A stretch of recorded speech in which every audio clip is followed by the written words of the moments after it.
Alors, aujourd'hui, un petit peu d'analyse, ça va pas faire de mal.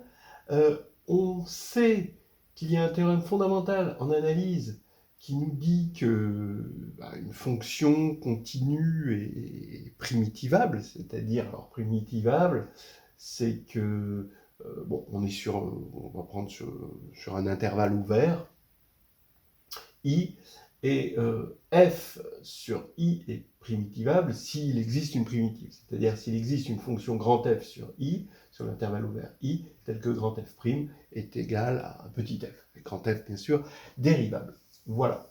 Alors, ce qu'on sait, et c'est vraiment quelque chose d'important en analyse, même de fondamental, cette relation entre la notion d'intégrale et la notion de primitive, que quand f est continue, alors, sur i, alors elle est primitivable sur i, parce qu'elle va être intégrable et qu'on va avoir une primitive en prenant l'intégrale de petit a à x, justement la variable, de f de t dt.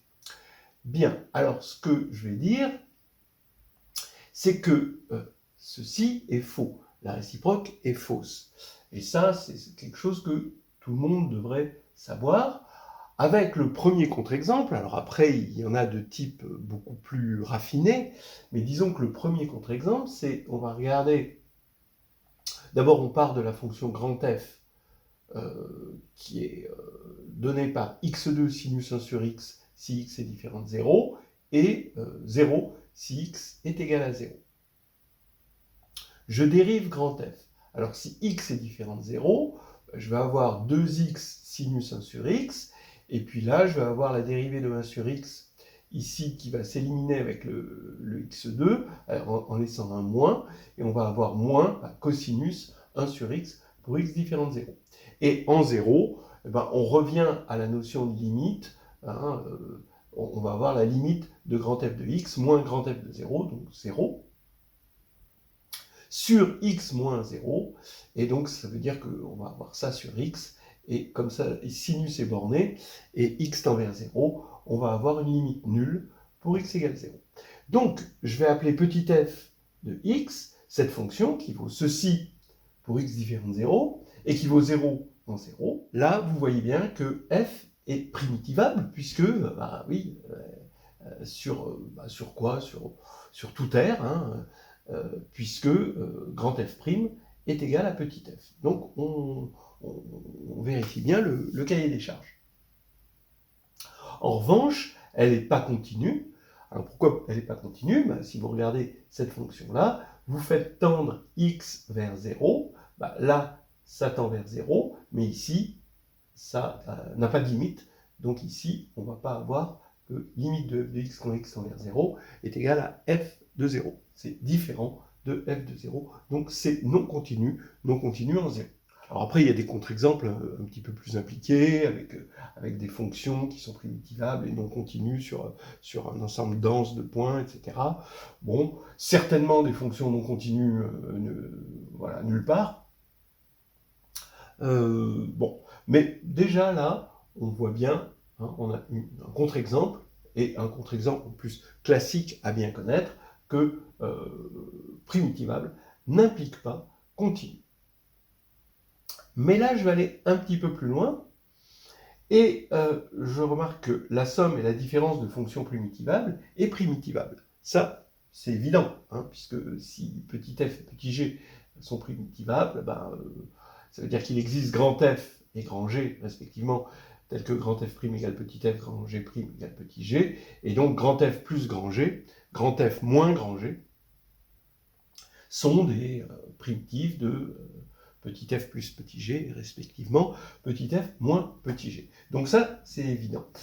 Alors, maintenant, je dis que si je prends la fonction ici, juste celle-là, d'accord, j'enlève ça, et avec 0 ici, d'accord, en 0, d'accord, je prends cette fonction, eh bien, elle est primitivable, puisque cette fonction est continue.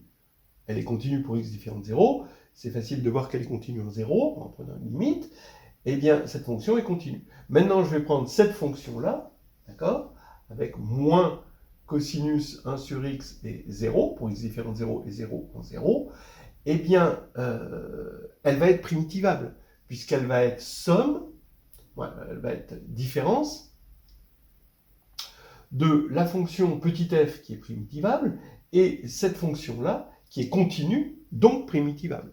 Donc ça veut dire que, quitte à multiplier par moins 1, je vais avoir cosinus 1 sur x, la fonction g de x qui est égale à cosinus 1 sur x pour x différent de 0 et g de 0 égale 0, c'est primitivable. Voilà. Maintenant, on aurait pu ici remplacer sin par cos. Ici, j'aurais cos, ici, j'aurais sin, avec un signe différent, mais bon, voilà. Et ça ne change rien aux choses. On aurait aussi que la fonction h de x égale sinus 1 sur x et h de 0 égale 0, eh bien, est primitivable aussi. Donc voilà, on est content. On a deux fonctions non continues, évidemment, et primitivables, qu'on va se garder au chaud pour plus tard. Donc, regardons cette fonction sinus 1 sur x, d'accord, ou cosinus 1 sur x, ça se ressemble, avec 0 en 0. Donc voilà, c'est une fonction qui va ressembler à ça. Vous avez f de 0 égale 0, et puis autour, il y a des oscillations. Et on se rend compte que la limite, donc, quand x tend vers 0 de notre fonction n'est pas égale à 0, parce qu'il y a des oscillations constantes, et on peut toujours trouver des écarts entre 1 et moins 1. Mais en revanche, cette fonction-là vérifie le théorème des valeurs intermédiaires. Donc, je dis définition, une fonction va être dite de Darboux si elle vérifie le théorème des valeurs intermédiaires, ou si vous préférez, si l'image d'un intervalle est un intervalle. Voilà. Donc effectivement, cette fonction va vérifier ça. Hein. Vous prenez n'importe quel intervalle. Bon, ici, c'est continu, en R plus étoile et en R moins étoile. Mais dans un intervalle qui entoure 0, ben, l'image de l'intervalle qui entoure 0, c'est toujours moins 1, 1. D'accord ? Fermé. Donc l'image d'un intervalle est un intervalle. Et ça vérifie le TVI, hein, le théorème des valeurs intermédiaires. Bon. Donc cette fonction-là, elle va être ce qu'on appelle Darboux, hein, mais en même temps, elle ne va pas être continue. Voilà, donc c'est cette subtilité. Il faut bien imaginer que avant que l'humanité, disons que la communauté mathématique a dû tâtonner avant de donner la bonne définition de la continuité, mais la définition intuitive de la continuité, c'est que l'image d'un intervalle est un intervalle continu, ça veut dire que justement c'est le théorème des valeurs intermédiaires. Si on regarde l'image d'un intervalle, on peut toujours couper l'image d'un intervalle, et là où on découpe, on aura un antécédent. C'est ça la première idée de la continuité. Il se trouve qu'ensuite on s'est rendu compte que c'était une mauvaise idée. Mais la première idée de la continuité, c'est Darboux. Bon, maintenant la continuité demande un petit peu plus. Et effectivement, on voit qu'on a des fonctions Darboux, mais qui ne sont pas continues. Alors ça, cette fonction, elle, là, comme ça, en escalier, celle-là, elle est non Darboux, évidemment, parce que l'image d'un intervalle, ici, ça va pas être un intervalle, parce qu'il va y avoir des tas de points qui ne seront pas atteints, et c'est non continu, évidemment, puisque c'est non Darboux. Alors évidemment aussi, on a continu implique Darboux, puisque une fonction continue, on sait qu'elle vérifie le théorème des valeurs intermédiaires, ou si vous préférez, l'image d'un intervalle est un intervalle. Alors, maintenant, regardez ce qu'on va avoir. Eh bien, on va avoir Darboux n'implique pas continu, voilà un contre-exemple, continu implique Darboux, mais il va y avoir primitivable qui va se mettre strictement entre les deux. C'est-à-dire qu'on va avoir continu implique primitivable, on sait que primitivable n'implique pas continu, et primitivable implique Darboux, ça c'est ce qu'on va voir, et on va voir aussi que Darboux n'implique pas primitivable. Voilà. Alors, allons-y pour primitivable implique Darboux. On va prendre donc petit f primitivable, et on va montrer qu'elle est Darboux. Donc, on a grand f tel que grand f' égale petit f sur un intervalle ouvert i. On va prendre un intervalle fermé AB dans I. On peut toujours supposer que f de a est inférieur ou égal à f de b, quitte à changer f en moins f, ce qui ne va rien changer. Et je vais prendre un y entre f de a et f de b dans l'intervalle, et je vais montrer qu'il existe un c tel que f de c égale y. Et dans ce cas-là, notre fonction petit f sera bien Darboux. Alors regardons, je vais appeler d de x l'approche de la dérivée à droite, et g de x l'approche de la dérivée à gauche. C'est-à-dire ici, grand f de x moins f de a sur x moins a pour x différent de a, et d de a égale f de a, par définition. Parce que petit f de a, c'est la dérivée, comme ça, j'ai une fonction qui est continue. Quand x tend vers a, ça va tendre vers la dérivée grand f' de petit a, donc c'est petit f de a. Et là, pareil, à gauche, ici, je définis la fonction g. Alors donc les fonctions d et g sont bien définies sur AB, elles sont continues. Et qu'est-ce que je peux dire?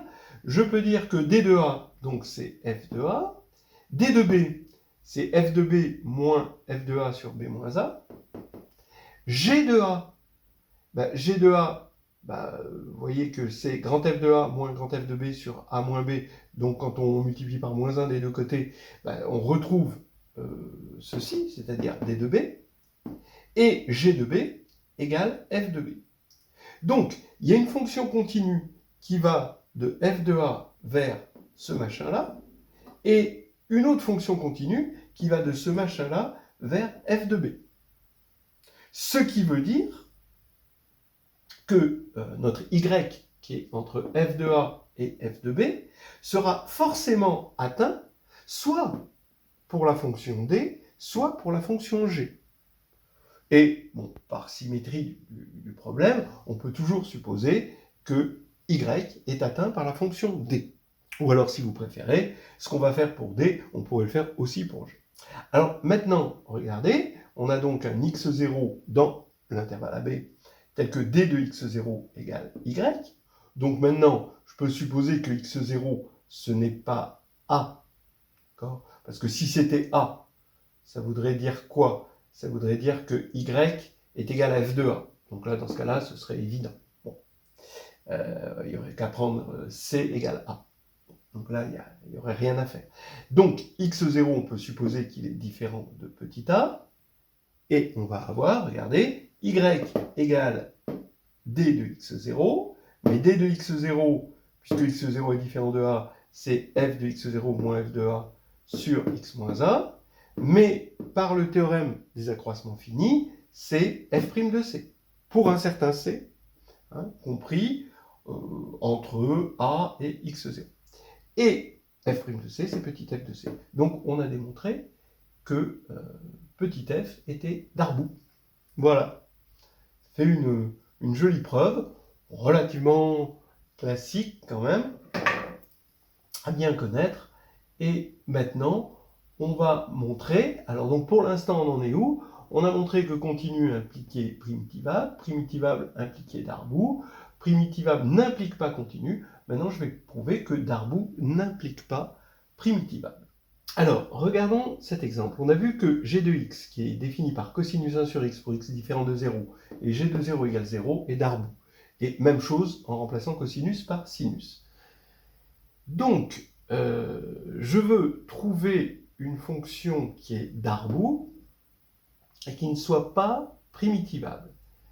Donc, j'affirme que g carré de x, donc l'application qui a x donne g de x au carré, elle est Darboux, puisque, regardez, x donne g de x, ça envoie un intervalle sur un intervalle. Maintenant, la fonction carré, c'est continu, donc ça envoie un intervalle sur un intervalle. Donc, globalement, ça envoie un intervalle sur un intervalle. Idem pour lui, puisque c'était vrai ici. Je vous rappelle d'ailleurs que là, c'était Darboux. On peut le montrer, on peut le voir parce que ça a cette tête-là, mais on peut le démontrer parce qu'on a vu que c'était primitivable, et donc que primitivable impliquait Darboux. J'ai oublié de le dire, mais quand même ça c'est important. Donc c'est Darboux de deux manières, soit visuellement Darboux, soit alors parce qu'on a vu que c'était des fonctions primitivables comme somme de fonctions primitivables.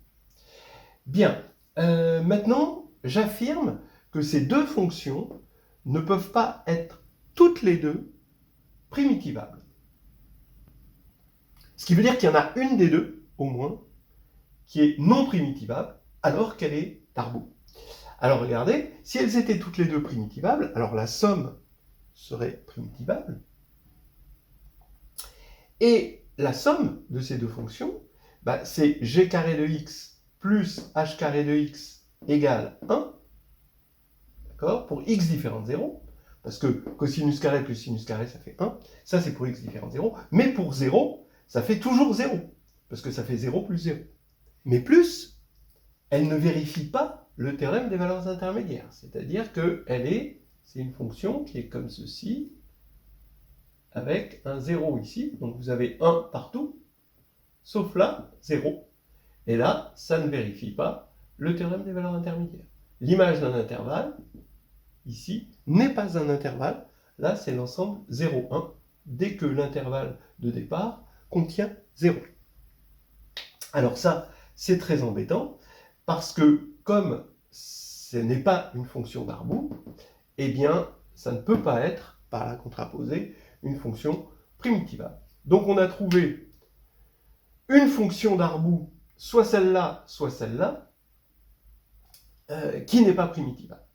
Alors, juste quelques petites remarques. Première remarque, ces fonctions, s'il y en a une qui est primitivable, avec un changement de variable, qui permet d'avoir 1 sur y est égal à pi sur 2 moins 1 sur x, d'accord, et 0 donne 0, voilà. Eh bien, avec ce changement de variable, on voit que s'il y en a une qui est primitivable, l'autre aussi, et inversement, donc elles seront ni l'une ni l'autre primitivables. Donc ça, c'est assez facile à voir. Ensuite, une autre remarque, c'est que continu est stable par addition, de la somme de deux fonctions continue et continue, c'est stable par carré, donc si une fonction est continue, f au carré est continue. Primitivable, c'est stable par somme, d'accord? La somme de fonctions primitivables est encore une fonction primitivable, mais pas par carré, puisque ici c'était primitivable et g carré n'est pas primitivable. Donc ça déjà c'est instructif. Et Darboux, c'est stable par carré, ça on l'a dit, d'accord? Mais manifestement, c'est pas stable par somme. Parce que ça c'était Darboux, et la somme des deux n'est plus Darboux. Voilà, je trouve ça assez rigolo, d'accord? Et ça donne une bonne idée de pourquoi les réciproques sont fausses. Vous voyez, vous avez maintenant une idée simple, c'est-à-dire que continu, stable par somme et carré, lui, stable par somme, mais pas par carré, et lui, stable par carré, mais pas par somme. Voilà, là maintenant, les choses commencent à s'éclaircir un petit peu sur cette question qu'on s'était posée au départ.